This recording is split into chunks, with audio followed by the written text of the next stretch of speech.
So how much does it cost to sell a house? That's a question that we get asked a lot. And in this video, I'm going to tell you what it costs to sell a house. I'm going to go item by item, everything that you can expect to have to pay for from front to back when you're selling your house. So let's start off from the very beginning. You've decided to sell your house, and you may want to do a couple things to kind of spiff the place up. So you might want to plan on spending a little bit of money, kind of fixing up the landscaping out front, get some curb appeal, put some new hardware on the front door, make the place look great from the street. How much you spend on that's up to you. But you do have a few expenses. One thing we recommend doing is have an inspection done of your house by a professional inspector before you put it on the market. That way you'll know, because the buyer's going to have their own inspector come in. So if there's anything that's going to turn up that you need to address, you'll know about it in advance. That way you can take care of it, and you don't have to scramble later on to get things done before closing. Whenever we talk to a seller, we do what's called a net sheet, and your agent should be providing one of these to you, because when it comes to all these expenses, there's some variables.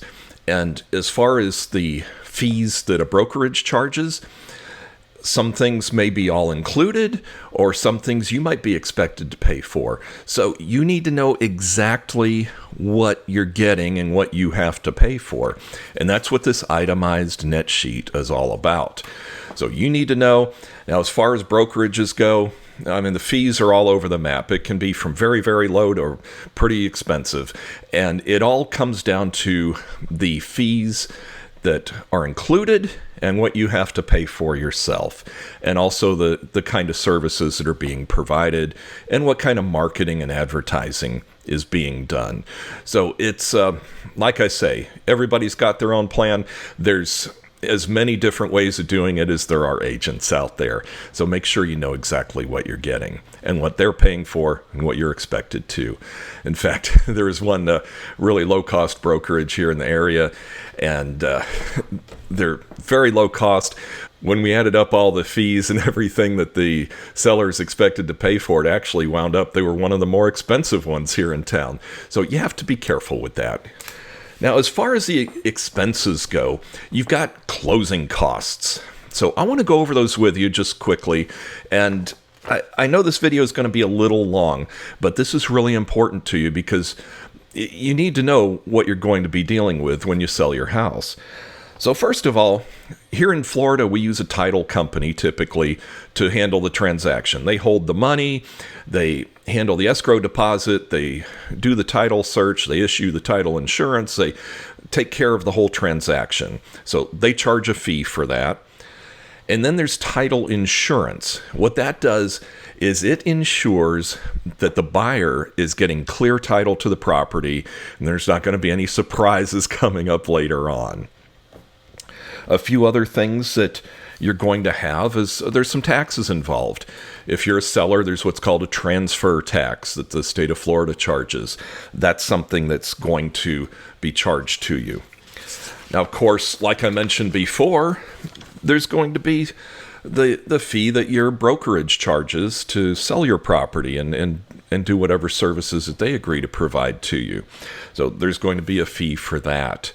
And again, there's a broad range of different fees, just like any other profession, and it's based on what kind of services are provided and what kind of things you pay for and what kind of things they pay for.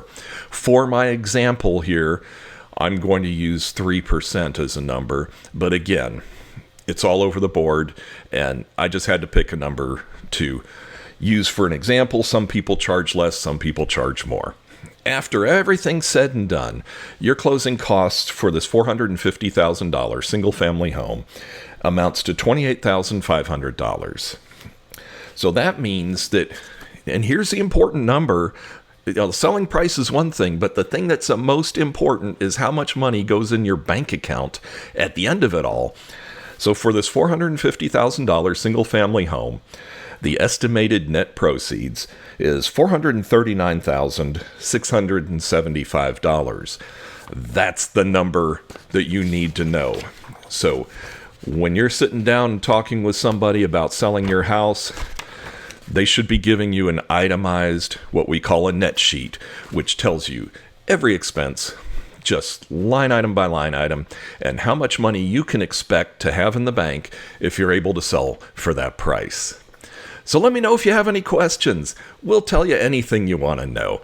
Just put it in the comments or contact me. We put humans over houses, and that's not just a motto for us. That's how we do business. We'll tell you anything. So thank you for watching. I hope you enjoyed it. And again, if you've got questions, don't be afraid to ask. Have a real nice day. Bye-bye.